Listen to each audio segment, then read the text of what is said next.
Your life doesn't fall apart in slow motion. Sometimes it snaps between one ring and the next. Mine broke at 11:47 p.m. when a stranger from Chicago said my wife's hotel room wasn't as empty as she claimed. I was half asleep when the phone buzzed on the nightstand, cutting through the dark like it had something personal against me. The other side of the bed was cold and smooth. Emily's pillow sat there untouched, white in the glow from the screen. Chicago time, I thought. She'd texted an hour earlier. Long day, early start, love you. The caller ID just said, Lexington Grand Hotel. I frowned and answered. Hello. Calm male voice. Mr. Cooper? Yeah. Who's this? This is Kevin Ortiz, Chief of Security at the Lexington Grand in Chicago. You're listed as the emergency contact for Emily Cooper, guest in room 1847. Is this a good time to talk? My heart did a small, confused stutter. Is she okay? She's physically fine. This isn't a medical situation, he said. But we have a concern. I wanted to speak with you before involving her conference organizer or, if necessary, law enforcement. I sat up. The room tilted a little. What kind of concern? He didn't rush. Over the last 3 nights, multiple unregistered male visitors have accessed the 18th floor via the service elevator and entered room 1847. Your wife's room. I actually laughed. One short, stupid breath. There has to be a mistake. Maybe we verified the room number, he said. We pulled logs and video. Same room each night. Same knock pattern on the door. Same time window, between 2 o'clock and 3:30 a.m. The mattress under me suddenly felt unsteady, like bad ground in a dream. What knock pattern? I asked even though I didn't want the answer. 3 quick knocks, pause, then 2, he said. Your wife opens immediately. Each visitor stays for approximately an hour, sometimes longer. None are registered guests. They arrive from the parking garage, use staff access, and depart the same way. Confusion slid into something heavier, lower. Why are you calling me? Because, Mr. Cooper, this pattern looks deliberate. It could indicate escort activity, corporate misconduct, or something else that will matter to her employer. I thought you might want to be aware before I escalate it. My mouth went dry. 8 years of marriage flicked through my head, airport hugs, routine video calls, her complaining about bad conference coffee. Do you have proof? I was forced out. We have clear footage, he said. I can show you everything. But the element of surprise reveals the truth. If you come here without informing her, you'll see what's real, not whatever story she can build after the fact. I stared at the glowing screen long after we hung up. The bedroom felt colder. My hands shook as I opened the airline app. 1:30 a.m. red-eye to Chicago. 1 seat left. I booked it, tossed clothes into a carry-on in the dark, and kept hearing his last line on repeat in my head. The element of surprise reveals the truth. You learn a lot about yourself in the 30 minutes between buying a ticket and leaving your house to catch a red-eye. I moved on autopilot. Carry-on from the closet. 3 shirts, 2 pairs of jeans, underwear, chargers. I didn't even turn on the main lights. Just the lamp on my nightstand and the blue glow from my phone screen, mocking me with old photos of Emily smiling at the camera like the world was simple. A part of me kept waiting to wake up. Another part was already past that, quietly packing for the execution. At the airport, everything felt muted. TSA lines, tired families, the smell of burnt coffee. Normal life going on, like my marriage, wasn't being dissected on a security monitor 2,000 miles away. I sat at the gate with my backpack at my feet, scrolling through our last messages. Love you. Travel safely. Call you tomorrow night, promise. Boring sessions today. Miss you. Boring. Yeah. My thumb hovered over her name. I could have called, asked something casual, listened for a tell. But anything I did now would give her time to prepare, to clean it up, to decide what version of the truth I'd get. I put the phone face down. On the plane, I had the middle seat. No sleep, just recycled air, the low hum of engines, and my brain running old footage instead of the in-flight movie. The first time we met at a friend's barbecue. Our tiny rental apartment with the broken oven. Our wedding cheap suit, her simple white dress, the way she looked at me like I was the safest bet in the room. Then Ortiz's voice cutting through it, clinical and calm. Multiple unregistered male visitors. Same knock pattern. Service elevator. I thought about the calls from this trip. Her complaining about dry chicken at some banquet. She said she was exhausted, turning in early. I'd pictured her alone in a generic hotel room. Laptop open. TV murmuring in the background. Apparently, I'm not great at picturing. O'Hare greeted me with that gray, sleepless airport light. People rushing to connections. Business suits. Roller bags clicking on tiles. I moved through it like a ghost, following the Uber signs, phone buzzing with notifications I ignored. The ride into the city was quiet. The driver had a sports radio on low. I stared out at the skyline as it grew, glass and steel catching the weak morning sun. Chicago looked sharp, clean, and efficient, like a place that processes people, not feelings. Then I saw it, the Lexington Grand. A glass tower, all reflective surfaces and polished edges, pretending to be honest by showing the sky back to itself. From the street, you couldn't see anything that mattered. Just light and angles. I stepped out of the Uber, shouldered my bag, and walked into the lobby. Marble floors, 2 bright chandeliers. The kind of decor designed to impress expense accounts and people who mistake shine for substance. "Mr. Cooper?" a voice asked. I turned. A man in a dark suit with security credentials clipped to his belt. Mid-40s.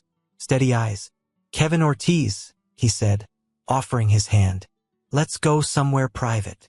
My heart hammered as I followed him behind the front desk, past a door marked employees only, down a short hallway that smelled like coffee and electronics.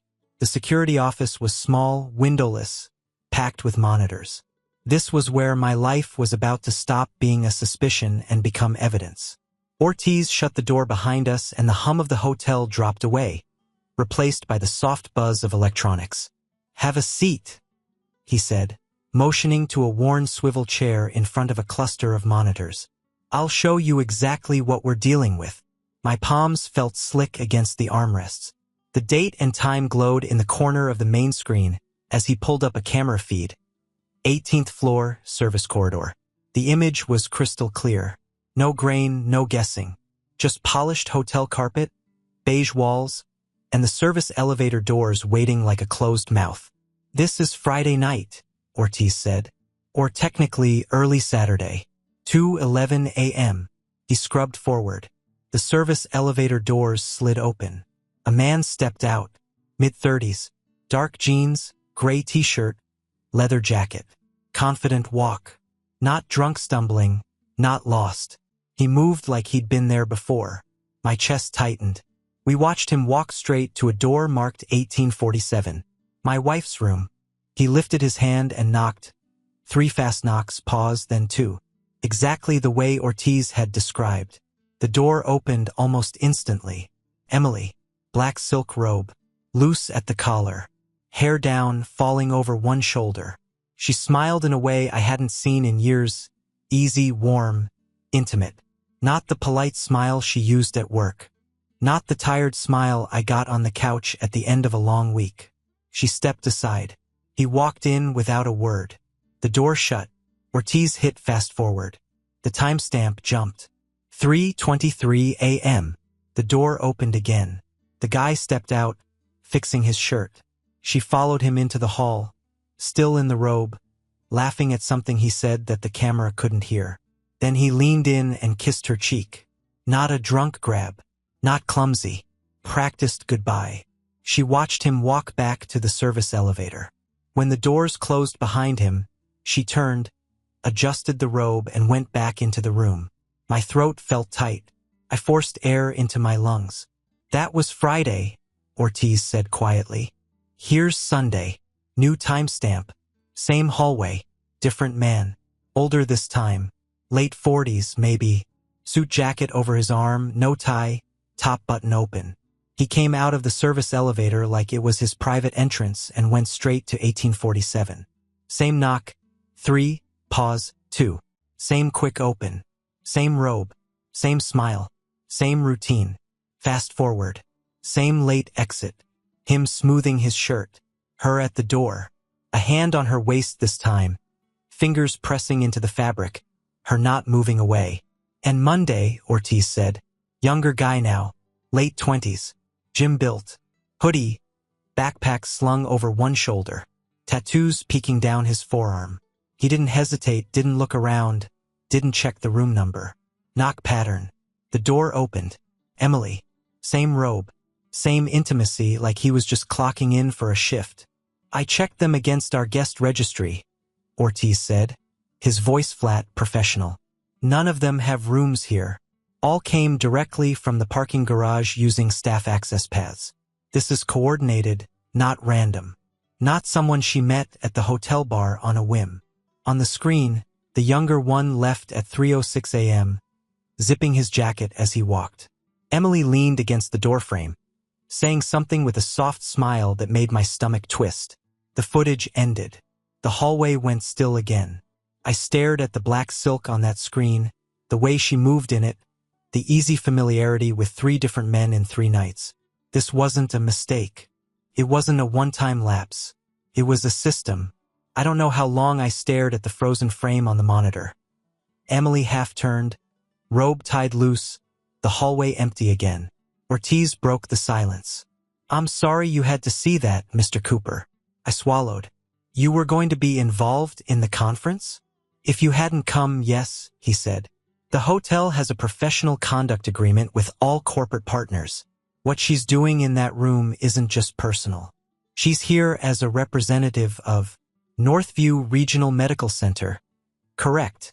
Yeah. My voice sounded rough. Director of Care Coordination. He nodded. Then this touches them. Misuse of conference privileges.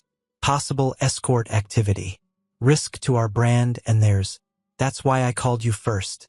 I wanted to know if you wanted this handled as a screaming match in a hallway. He glanced at me. Or something with actual consequences.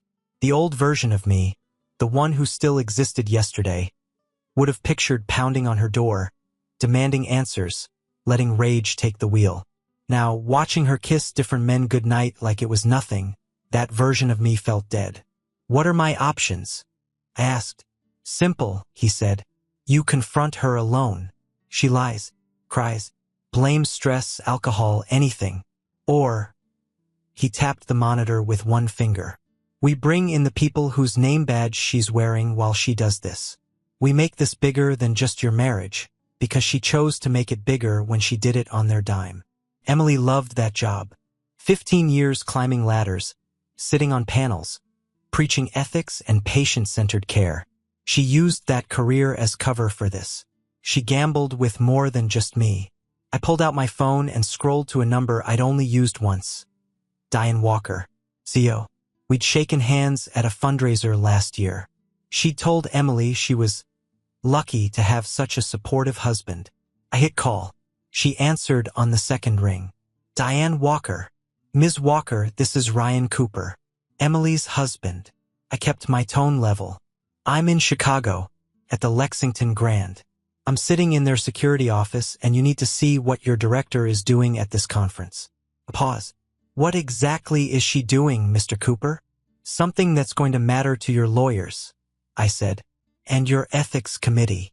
By 8:15 a.m., Diane walked into a small hotel conference room with another man in a suit, early 50s, HR written all over him. Tom Reynolds, he introduced himself, HR director at Northview. Ortiz played the footage again. No one talked. Diane's jaw flexed once. Tom scribbled something on a legal pad and then stopped, like there was no point in writing the same thing over and over. When the screen went black, Diane turned to me. Ryan, she said, voice low, controlled. Before we go upstairs, I need to ask you something. What? What outcome are you hoping for here? Because after we knock on that door, none of this goes back in the box. The elevator ride to 18 was silent. Diane stood in front, arms loose at her sides like she was walking into a board meeting, not a minefield. Tom held a folder he didn't need. Ortiz watched the floor numbers climb. I stood in the back corner, hands in my pockets, feeling the slow burn in my chest settle into something solid. Ding. The doors opened to the hallway I'd already memorized from a screen. Carpet. Soft lighting. Room 1847 halfway down on the left.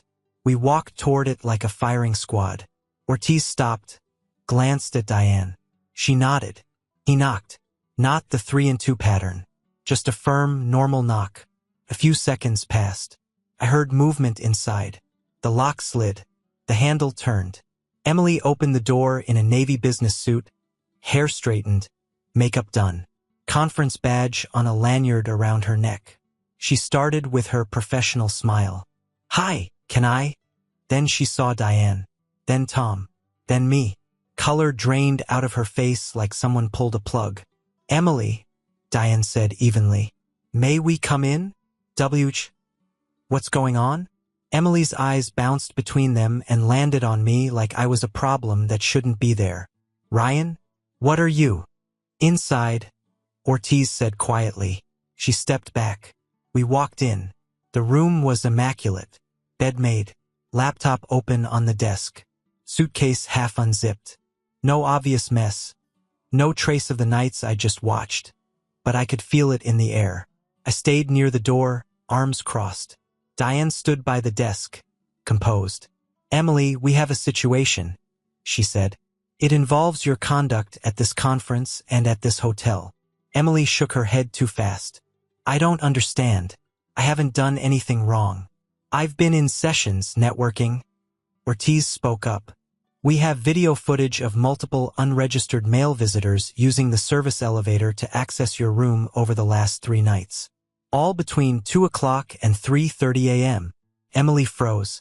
"That's not." She tried to smile, but failed. "This must be some kind of mistake. Maybe they had the wrong." "We verified the room number," Ortiz said. "We can play the footage right now if you'd like." Her eyes flashed in panic. "No," she blurted, then tried to soften it. "I mean, that's not necessary. It's not what it looks like." My voice came out calm and cold. "You in a black silk robe I've never seen, opening the door at 2 in the morning to 3 different guys, then kissing them goodbye at 3:20? I tilted my head. "What exactly is that supposed to look like?" She looked at me like I just hit her. "Ryan, please." "Emily," Diane cut in, tone hardening. "You're here under a professional conduct agreement. If you've been engaging in personal activities with unregistered visitors during a work-sponsored conference, this isn't just your marriage. This is an ethics and liability issue for the hospital." Tears welled in Emily's eyes. She kept blinking them back, mouth working like she was trying out different lies and discarding them. Tom finally spoke, voice quiet. "We need the truth. Now." Emily inhaled, shoulders shaking once. "They're clients," she said. One word. Small, flat.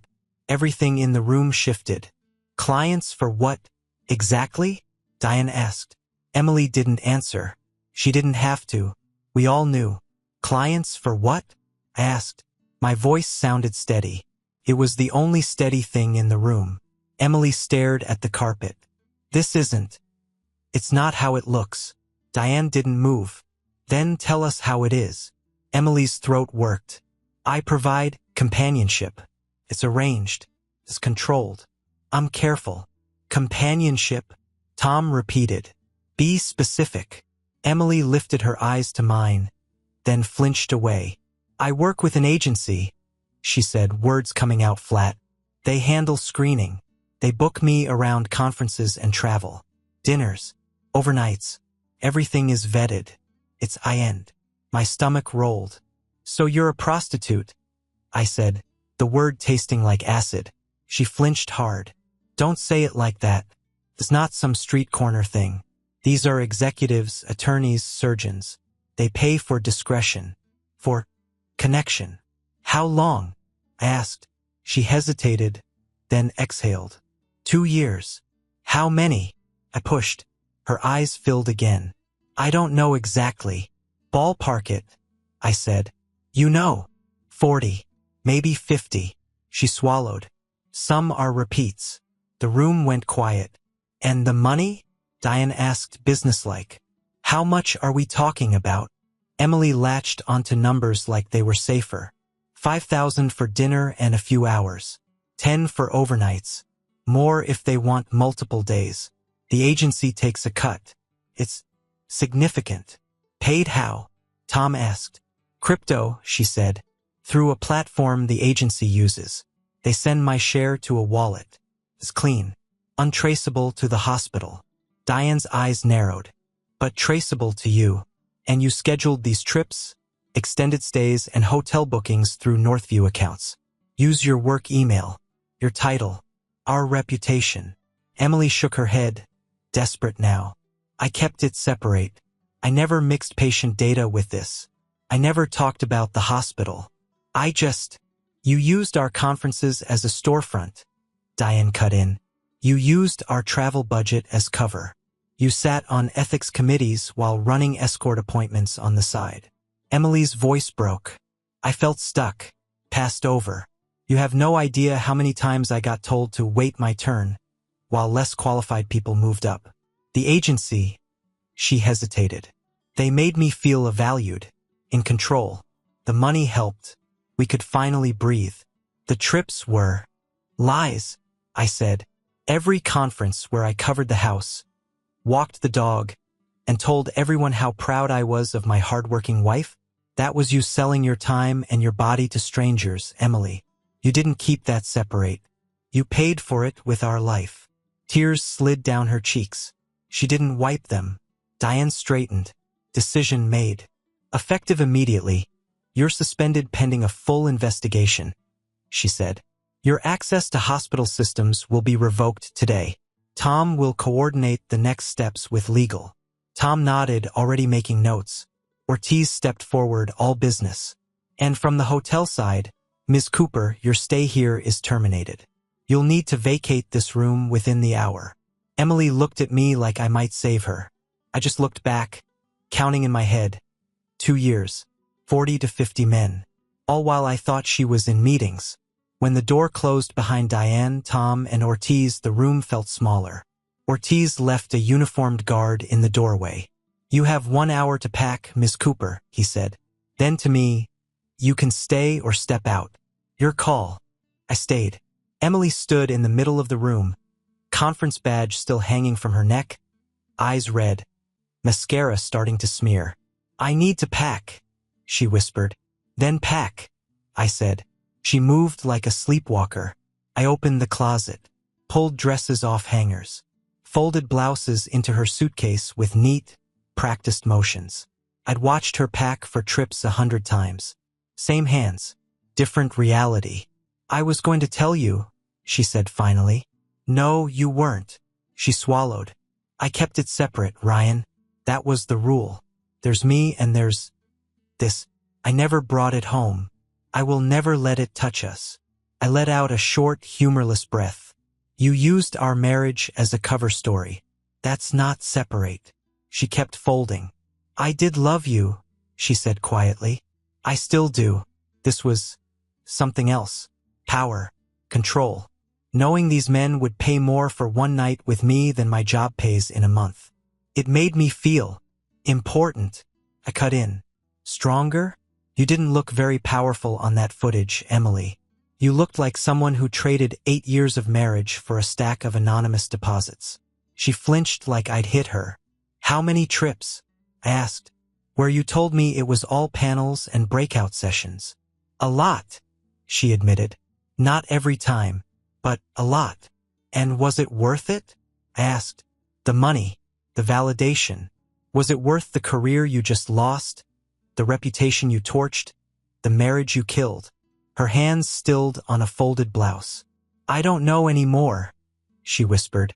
I do, I said. I waited until she zipped the suitcase. Here's what happens next, I told her. I'm going home. I'm filing for divorce. I'll arrange with my attorney to collect my things while you're somewhere else. I don't want to see you again unless a judge makes it mandatory. She stared at me, tears tracking silently. I hope the money was worth the cost, I said. The guard in the doorway gave a small nod. Time. I picked up my bag, walked past her, and stepped out into the hallway without looking back. 3 months later, the dust hadn't settled. It had just rearranged itself into new piles. Diane kept me loosely in the loop. Enough to understand the shape of the damage, not every detail. Northview's internal audit tore through everything with Emily's name on it. Expense reports, travel logs, conference registrations, system access. Patterns jumped out fast. Extended stays on the hospital's dime. Networking dinners that lined up a little too neatly with weekend nights in certain cities. Late-night logouts from her laptop that matched the timestamps Ortiz had shown me. Legal got involved when they realized she'd used her work phone to coordinate with the agency. Email timestamps, texts, calls labeled under fake names that weren't fake enough. No patient charts were accessed at weird hours, no obvious HIPAA violations. That kept this out of the headlines. But the optics were bad enough. Escort appointments run out of conference trips. A director using a non-profit hospital's reputation as camouflage. They didn't make a press release. They didn't have to. In the end, they terminated her for cause. No severance. Pension frozen where it was. Stripped of future benefits. Her name disappeared from the leadership page like she'd never existed. The agency folded as soon as reporters started sniffing around conference escort rumors. Website gone. Numbers dead. The whole thing evaporated into smoke and sealed NDAs. In my attorney's office, it was quieter. We went through assets, timelines, accounts. My lawyer, a calm woman in her 40s, slid documents across the table. She's losing more from her job than she's going to lose in this settlement, she said. We can push harder if you want, but you're already positioned to keep the house. Keep it clean, I said. Straightforward. I'm not here to bleed her. I just want out. We signed the papers that made our separate lives official, at least on paper. Months of lies reduced to typed paragraphs and signatures. Sometimes I played the alternate routes in my head. I could have confronted her alone in that room. Let her spin a story until I got tired and decided to believe half of it. I could have agreed to work through it, swallowed the humiliation, and pretended that 2 years of escort work was a kink we'd negotiated instead of a life she built behind my back. Instead, I brought in the people whose badge she wore while she cheated. I let the truth ripple out until it hit every place she'd used as cover. It was destructive, no question, but for once, I wasn't the only one carrying what she'd done. The last signature didn't feel dramatic. Just pen on paper, a scratch, my name one more time at the bottom of a document that said, in legal language, you're done. The attorney slid the stack together, clipped it, and said something about processing and copies. I nodded, half listening. How do you feel about all this, honestly? She asked. I thought about it. About the weeks before Ortiz called, when I'd felt something was off and blamed myself. Maybe I was too distant, too quiet, not ambitious enough. About the nights she'd come home from conferences tired and distracted, and I told myself that was normal. I feel better than I did when I didn't know, I said.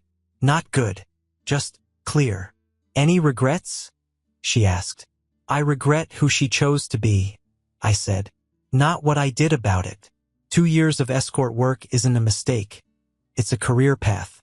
I just made sure I wasn't the only one who had to live with the truth. Outside, the parking lot was cold and bright. My phone buzzed. A text from my sister. Dinner at my place tonight. No arguments. You need a family. For the first time in a long time, the future felt honest. Messy, uncertain, but mine. Therapy, work, rebuilding, and eventually telling this story exactly the way I'm telling it now, so the next man who feels that itch in his gut doesn't ignore it in the name of a comfortable lie.